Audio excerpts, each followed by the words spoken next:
Hi everyone, this is myubae and welcome to my channel. Today we're going to talk about the most memorable Switch games. I remember like it was yesterday when I first got my Switch back in 2017.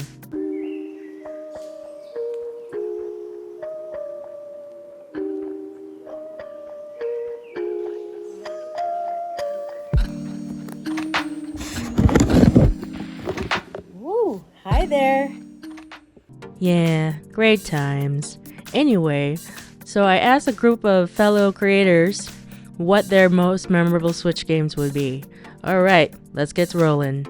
Take it away, Colin. Video games, they can make us feel things, probably more than any other medium, thanks to them being interactive by their very nature. TV, movies, and books all have a passive element to them.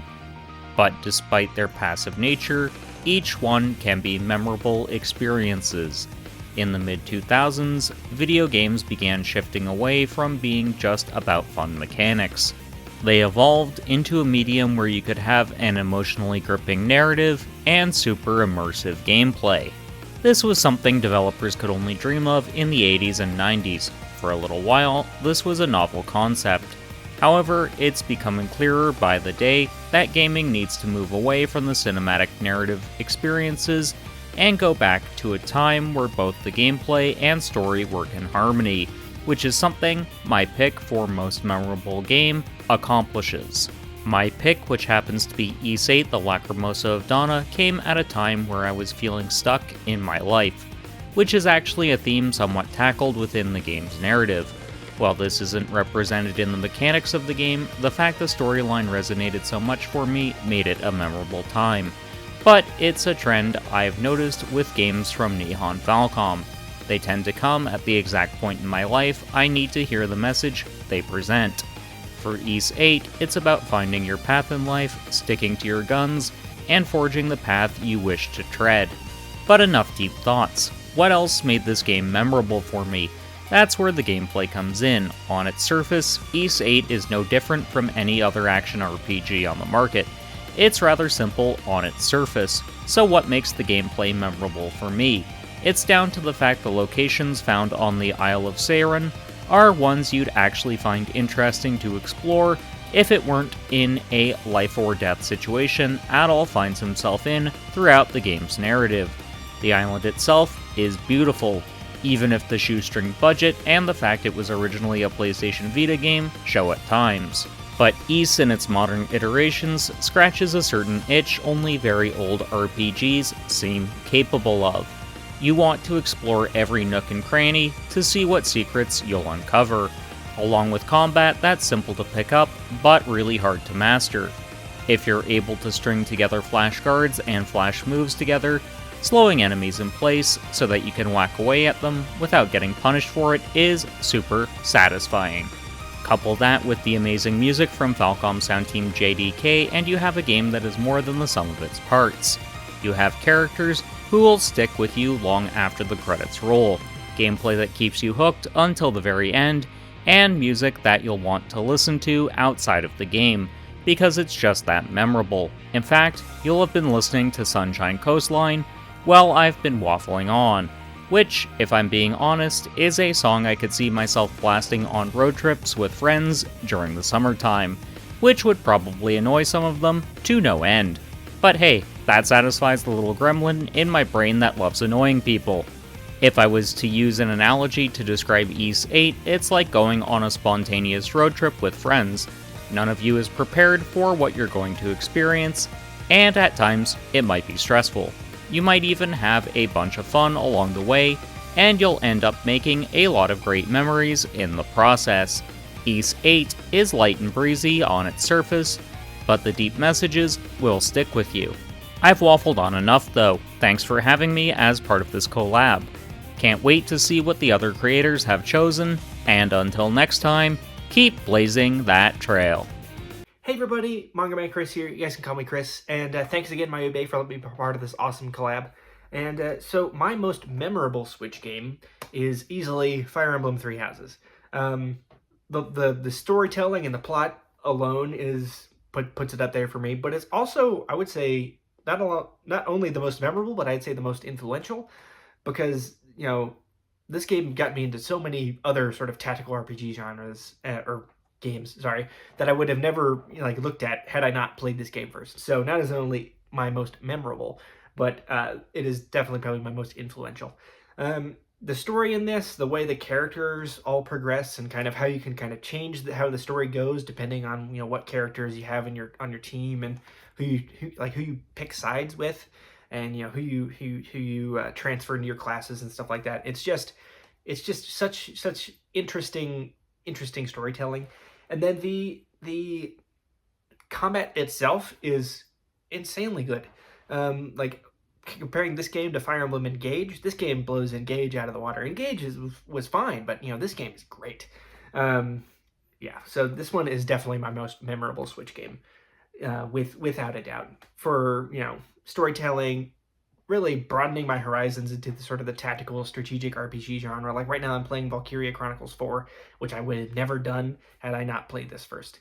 And Valkyria Chronicles 4 is amazing. But yeah, definitely my most memorable Switch game by far.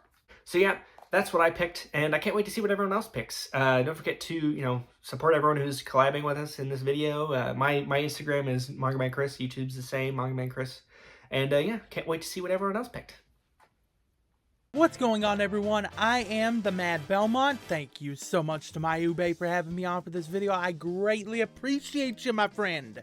So, when it comes to the Nintendo Switch, it has a lot of memorable video games that were released on it over the years, since 2017, but there is one game in particular that is super memorable for me personally, and that game just so happens to be Super Mario Odyssey. Let's talk about it. The reason why I say that Super Mario Odyssey is my most memorable Switch game is because I went to the midnight release at my local GameStop, and I was the first person in my county to get a copy of this game.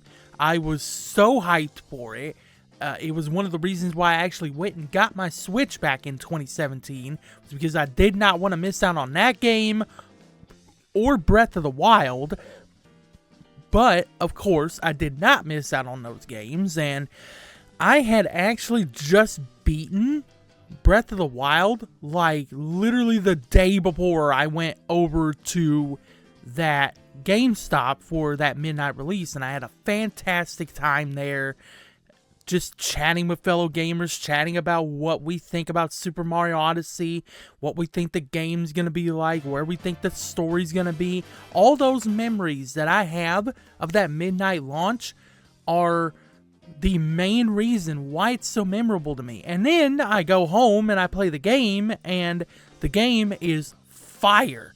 Love that game. It's still one of my favorite Switch games to this day. Now, I haven't played too many Switch games, so that might be a little bit of a thing there to keep in mind, but I still think that it is fantastic. It is a great game. If you have not played that game, please do so. So there it is. That is my most memorable Switch game. What do you think about my choice? Let me know down in the comments below, and let's see what the next person has to say. Hello, you beautiful people. I'm Pat from Frames, and I'd like to thank myubae for letting me come on to waffle about my most memorable game I've played on the old Switch. And I think I'm gonna pick the cheap option of Mario Kart 8 Deluxe. Quite frankly, no other game really comes close to the memories I have with this game, as it's one me and my friends would play quite a bit. So really, everything else just doesn't stand a chance. The amount of close races we have, and the joy at seeing one of my buds get frustrated when I just edge out ahead of him in a race is moments that are incredibly enjoyable. Heck, I remember a time we were over in Spain and I took the Switch with me, and one of the nights we just played the hell out of Mario Kart 8, just messing about as we passed the controllers around, creating bits that we still laugh about to this day. I even remember the journey home on the plane where I played Mario Kart with two strangers that sat next to me, and it was gas crack. And I think this is what makes this game my most memorable I've played on the Switch, because it's an easy game people can get into and is just brilliant at bringing the gang together to bond and have merriment. And it's suitable for any environment, whether you're just playing casually with friends or family, or you want to go the extra mile and be super competitive and rub it into the face of your challenger as you best them. Or the other way around as you get taken to the cleaners and grit your teeth as losing is not fun in the slightest. There's a magic that Mario Kart captures that very few games can replicate. And even outside its local multiplayer, there's loads of fun to be had, and can be oddly relaxing just turning it on to race around a few tracks. Granted, not as much fun, but you really can't get anything better than sitting down with buds to play games and let the mayhem roam free. And it will forever hold a special place in my heart, down to the memories I've made with friends around it. Thanks again to myubae for letting me on to talk video games, because I bloody love doing it. Now on to the next buddy. Hey y'all, Shinky here, everyone's favorite cactus JRPG YouTuber. So when myubae asked me if I wanted to talk about my most memorable Switch game, I had several games pop into my mind. Rune Factory 4 Special, Breath of the Wild, or maybe Omega Labyrinth. 7 Pirates H? Yeah, I'll be honest, a few of those aren't suitable for today's video, and while those are all still amazing games, and I have some amazing memories of all of them, the one Switch game that I have the most fond memories for is Bravely Default 2. Bravely Default 2 is a turn-based job system JRPG and is everything I could possibly ask for, almost as if the developers made it for me personally. It reminded me of the types of JRPGs I grew up with, a simplistic but fun story and a great exploitable job system that encourages grinding. I spent so many late nights with Bravely Default 2, just enjoying the music, taking in the story, and figuring out all those different job combinations to create the most broken characters in existence. I still remember when I picked up Bravely Default 2. I had just worked a double overnight shift and it was release date, so even after working 18 hours straight, I still rushed down to the nearest EB Games and picked up my copy. Bravely Default 2 was the first game in an incredibly long time that gave me that feeling of excitement I used to get as a child when I wanted to rush home and play it right away. And I did just that, and I don't regret it for a second.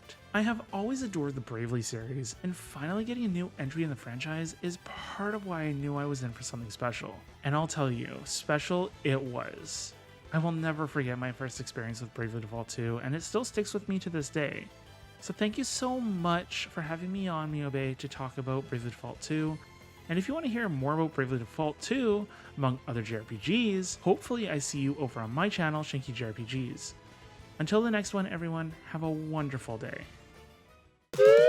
So, while myubae was giving me so many lovable head pats, because I'm a bit of a cat like that, she asked me this very hyperactive question. Hey, 6th Stand Chat Niner! What is your most memorable game, bruh? What game makes you feel a little bit emotional? And I'm like, wow, let me talk about Mario plus Rabbids Sparks of Hope, my dear. Let me tell you the story about Captain Orion, or better yet, let my assistant tell you. Take it away, Jenny. We met a curious figure in Captain Orion, the de facto warden of Pristine Peaks, after we crash-landed there in his ship. This fisherman of the cosmos, who lived a life of quiet solitude, was overcome with worry over someone who he recently rescued, who wandered off inside the Winter Palace. How do bioforms create attachments so quickly? It seems as much of a curse as a blessing. Ah, beautiful. Thanks, Jenny. And that said, we do meet Captain Orion. He seems to be trapped outside the door of the mansion that he's trying to break into. But why do we have to break him free in a crystal is beyond me. There's still an unknown force we don't know about. He was trapped in a stasis. But the research shows that he was aware that his friend was taken away to this mansion and he's just only trying to get inside like a good bloke he is. But let's go ahead and discuss about who we're actually hunting down. Who is our mission for this trial? It's gonna be Rabid Rosalina. She has the complete opposite personality than the original Rosalina, and I have no clue where the heck she is. Anywho, we have to start at the bottom of this mansion and climb our way up, fighting foes as we go. And speaking of which, we had to come across one of the so-called Spark Hunters. She is one is... I can't concentrate with my bird chirping away. Okay, please excuse that.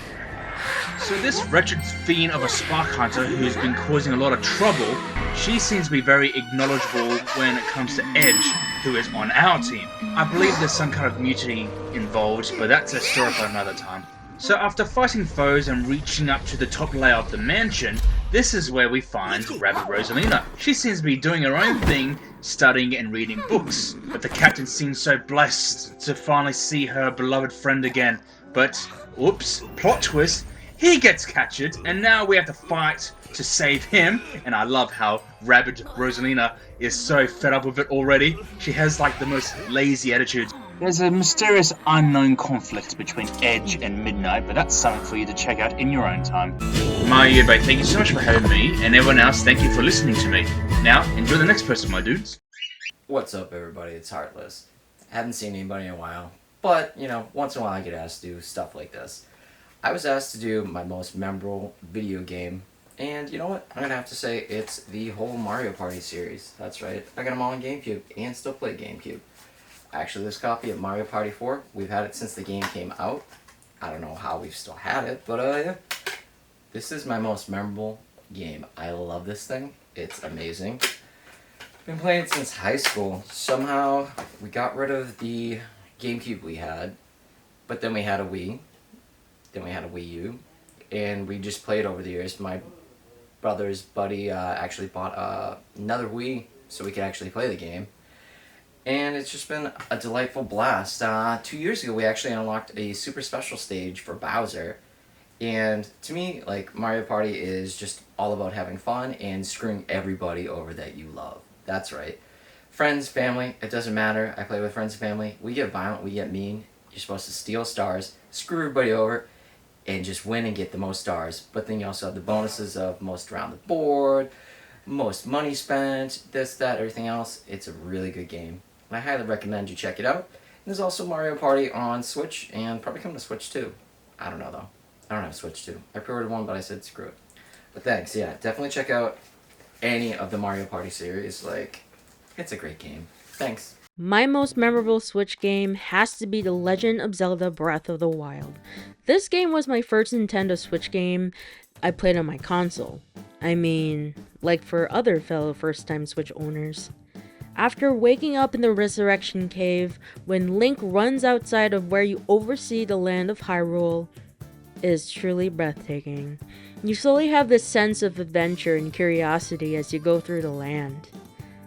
You fight enemies big and small, you meet familiar faces, and what makes this game memorable for me is the overall vibe.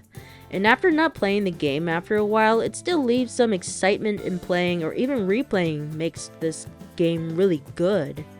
I think this is the first open world Nintendo game I played. The thought of an open world game can be intimidating, but for Breath of the Wild, it wasn't for me. Doing the main and side quests are fun, so is fighting the boss battles to help out the champions or Link's comrades. After catching horses and befriending them, let me tell you, getting them to calm down was a pain. But they're worth it for traveling to one place to another. I can go on about the game on hours on end, but not in this video. And that concludes the video. Huge shout out and thank you to the fellow creators who participated in this collab project. Please show some support and love and check out their channels. They're wonderful people. Thank you so much for watching, and I'll see you all in the next one. Bye!